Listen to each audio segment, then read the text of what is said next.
Welcome back sa Giant TV. Samahan niyo akong panoorin ang mga nagbabagang balita. Pindutin lamang ang subscribe button at notification bell para lagi kang updated sa mga balita.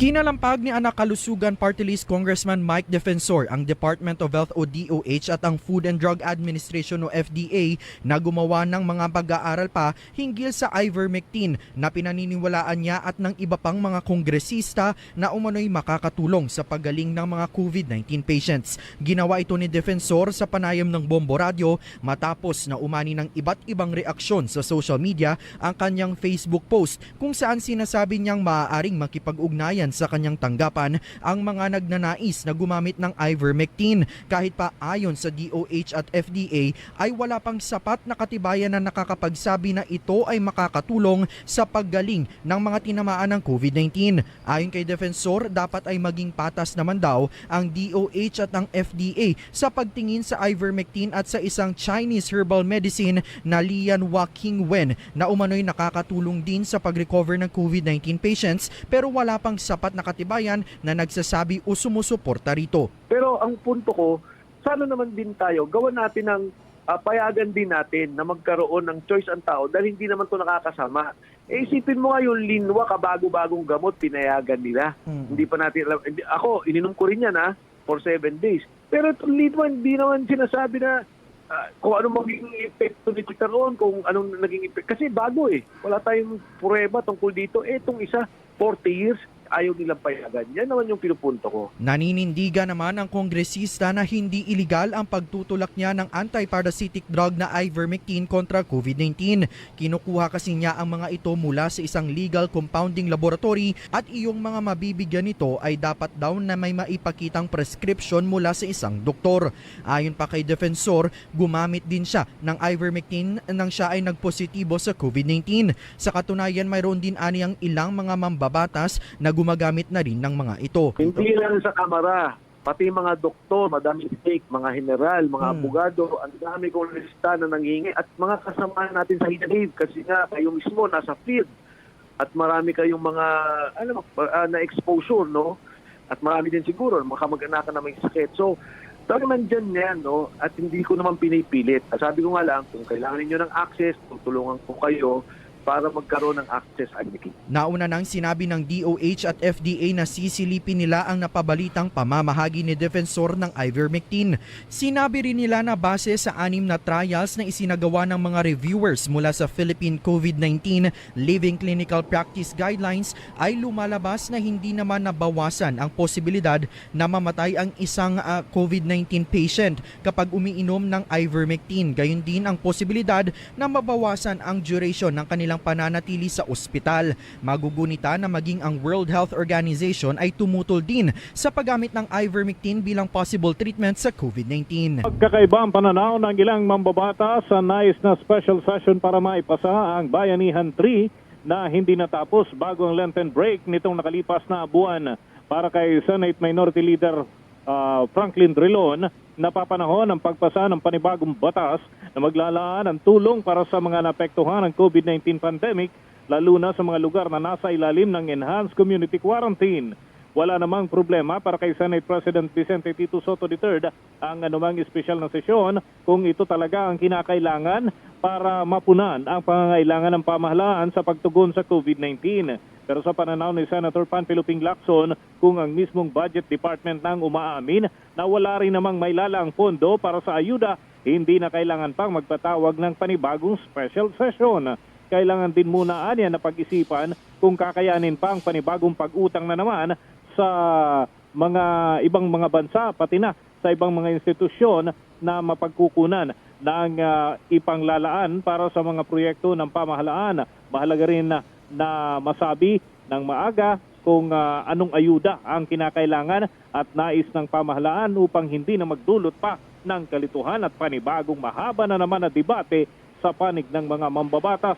Maging sa Kamara de Representantes ay magkakaiba rin ang pananaw sa pagpapatawag pa ng espesyal na sesyon, lalo't sa kanila ay natapos na itong paghimay sa Bayanihan 3 at sa panig ng Senado ay crucial pa ang ginagawang pagtalakay bago naman natapos para sa Lenten break ng mga mambabatas. Sa iba pa mga balita sa oras na ito, bukas ang Kamara na magdaos ng special session sa oras na hihilingin ng Pangulo. Ayon kay House Speaker Lord Alan Velasco, kasunod ito ng paniwagan ni Senator Franklin Drilon na magkaroon ng special session ng Kongreso para makapag-realign ng pondo na maaring gamitin para sa COVID-19 response ng pamahalaan, partikular ang ayuda.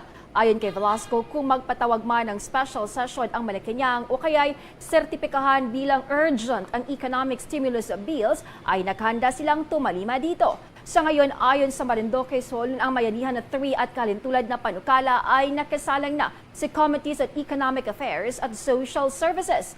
Kumpiyansa din ang kinatawan na mapapasa na ito sa committee level oras na magbalik sesyon ang Kongreso sa Mayo 17. Samantala pa rin, hinimok naman ni Senate Committee on Banks Chairperson Senator Grace Poe ang Bangko Sentral ng Pilipinas na obligahin ang mga bangko na bilisan ang proseso para maibalik ang pera ng mga biktima ng online bank fraud.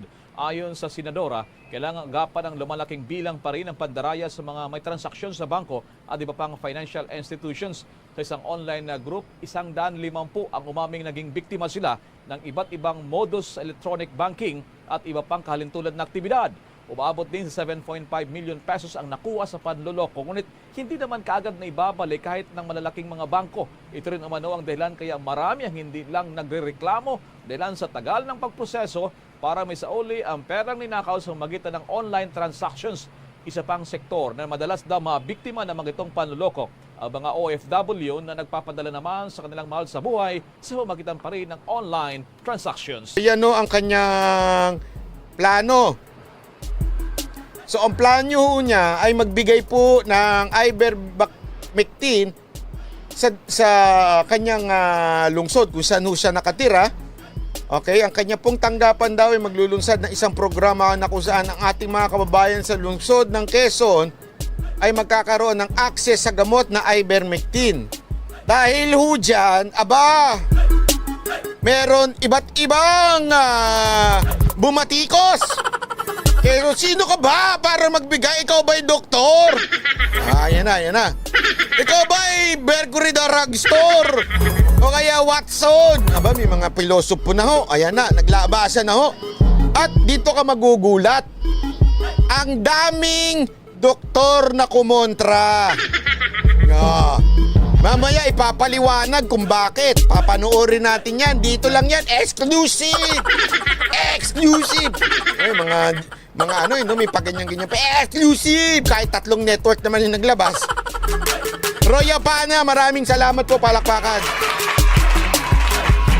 Dito, yung interview natin, exclusive, mainit-init pa. Pakikita nyo dito na pinayagan na rin pala ng FDA na mag-manufacture ng ivermectin. Palakpakan! Dito lang yan, exclusive! Exclusive! So, panoorin natin yan.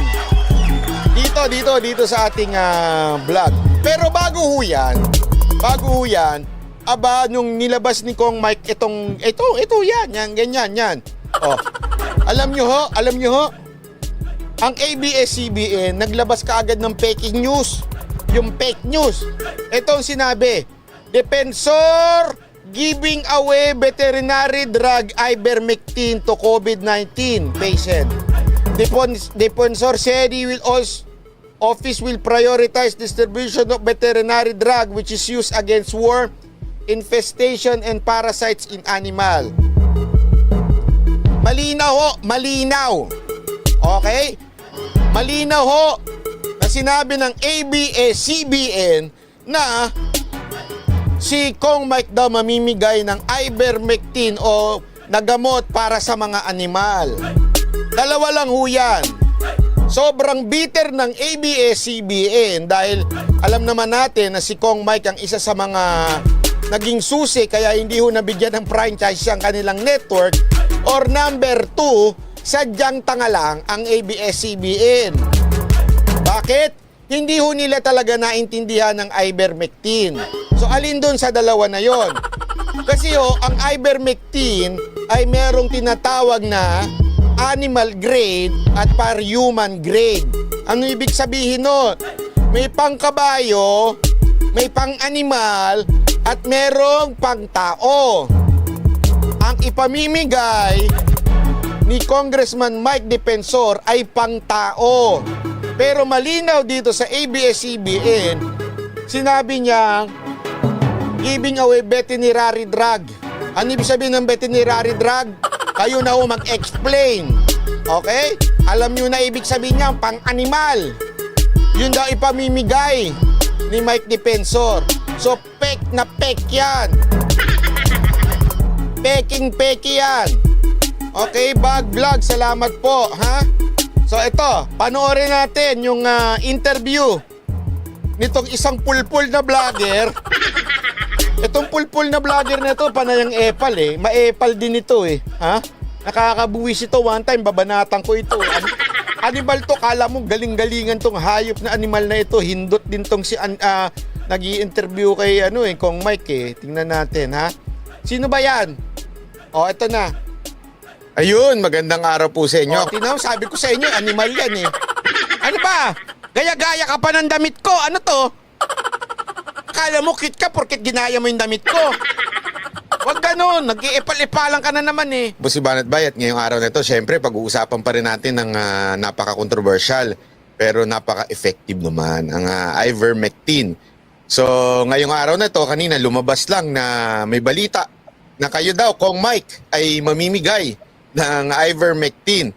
So, bakit nyo naman naisipan ito at ano ho bang masasabi nyo sa mga bumabati? Grabe talaga, nagmamagaling tong hayop na ito. Tingnan mo yung labi, pag ipakilo mo yan, yayaman ka.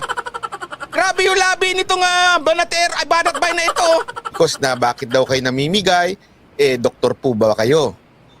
Well, una sa lahat, Banat, alam mo naman yung nangyari, nagkaroon ng crackdown doon sa mga nagpro-produce ng ivermectin. Di ba yan nga yung ating naging investigasyon sa Kongreso o yung briefing sa Kongreso na yan din yung kinagalit ko. Nang sabi ko nga ako uminom niyan, ako mismo, no, for nung buong panahon na nagkasakit ako nung nakaraang buwan, 3 beses, bakit naman yung ivermectin sinisingle out ninyo? Ang dami kong ininom, vitamin A, vitamin C, may paracetamol, may vitamin D, immune core, tapos yung linwa, no, pati yung coconut oil. Bakit naman tong ivermectin na 4 na dekada na, 40 years, 3.9 billion ang katawang uminom nito, bakit nila pinagbabawalan? Yun, banat yung pinanggalingan ng aking sinasabi that time eh. Kaya nitong kailan lang, nakita ko talagang ang tao, no, na nagsasalita na paano makakuha ng ivermectin. At syempre, dahil nga dun sa investigasyon, marami rin tayong ginawang pagbabasa at pag-aaral. Alam mo, banat dito sa Peru, ginawa nila to dahil, alam mo, may mga kanya-kanyang state sila, no? Parang US din. Yung Siyam na estado, gumawa sila ng kampanya ng ivermectin. Yung Lima, Peru, yung gitna na kanilang kapital, walang ivermectin. Dito sa Siyam, bumagsak ang mortality rate, bumagsak yung pagkalat ng sakit na COVID. Sa Argentina, yung mga doktor, 800 doktor to, may pag-aaral yan, nasa FLCC webpage yan, clinical trials. Official na trial na ginawa, 800 healthcare workers, binigyan ng ivermectin, yung 400 hindi binigyan, yung 800 walang nagkasakit. Of course, vaccinated na sila, no? May vaccine na rin naman yan. Pero yung dito sa 400, 58% or almost 280 plus nagkasakit. Ginawa rin to sa Mexico. Yung isang estado, yung Chiapas, sa dulo siya.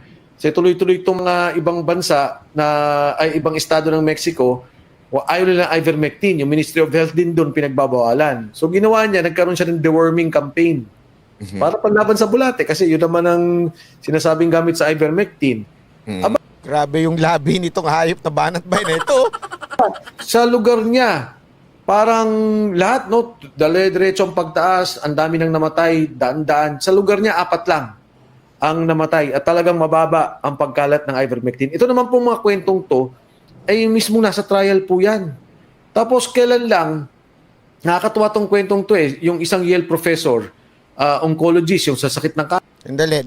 Archie Dairocas, maraming salamat. Dapat marunong na Ayun, okay, sige. Nalate yung kanyang comment.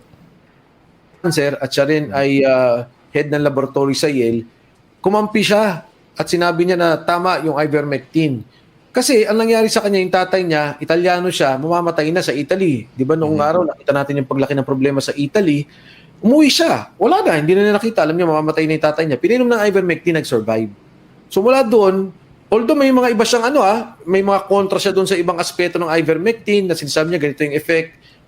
Oo lang itong banat bay na ito, pero sa totoo lang, hindi niya maintindihan sinasabi ni Kong Mike. Tingnan mo, kala mo nakikinig. Ulul! Ay, sorry, ako pa. Parang doon lang naman sa medical level, very scientific na yung kanilang pinag-uusapan. Pero basically, sinasabi niya, tama yung FLCCC sila Dr. Cory at tama yung paggamit ng ivermectin. So ito naman po, internet lang no? Kaya tingnan lang ng tao yung pag-aaralan lang nila to at makikita nila kung ano talaga ang bisa nito. At ako naman nga, katulad ng nasabi mo rin at Tumutungo pa, kala mo talaga, Feel na feel mo, banat bay, si Raulo mo talaga, no? sabi na natin noon pa at sinasabi ng maraming tao, kung hindi naman to nakakasama, wala naman tong adverse effect, 40 years na tong ginagamit, pabayaan yung gumamit ng tao at baka naman totoo at malaki at marami tayong masasalbang buhay. Oo.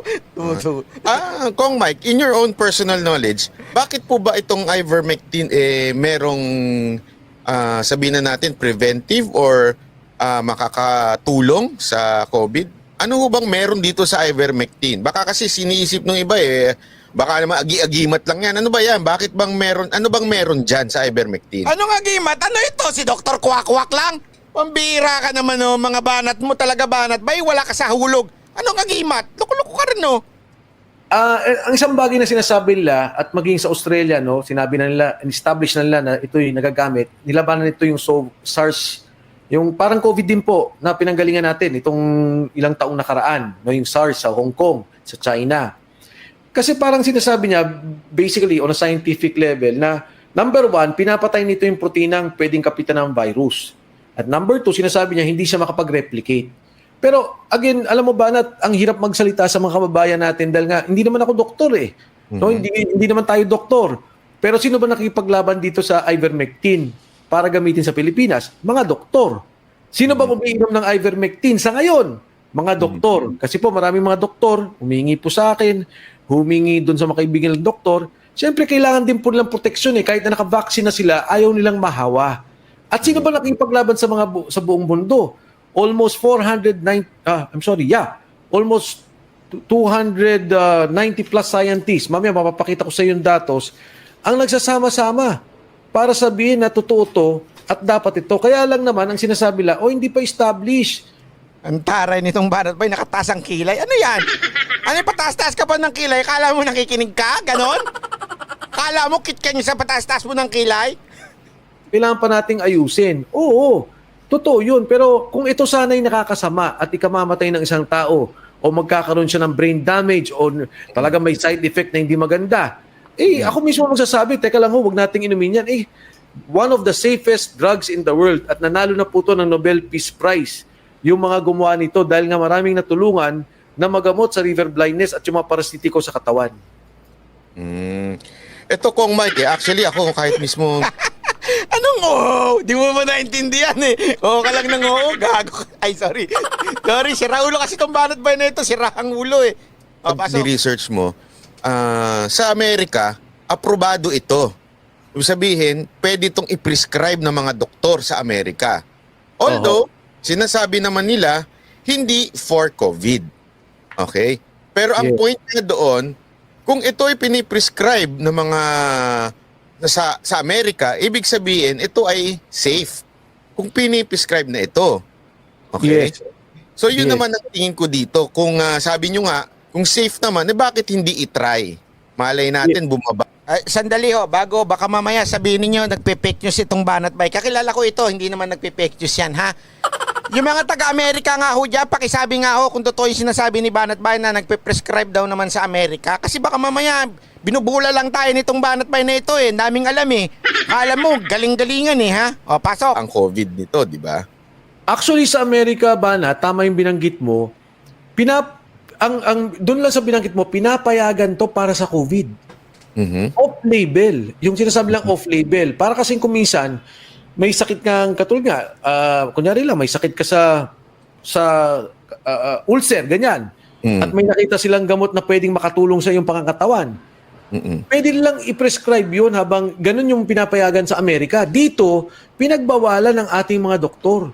So mas masama pa o para bang mas mabigat. Hindi mo alam, dapat hinirit mo.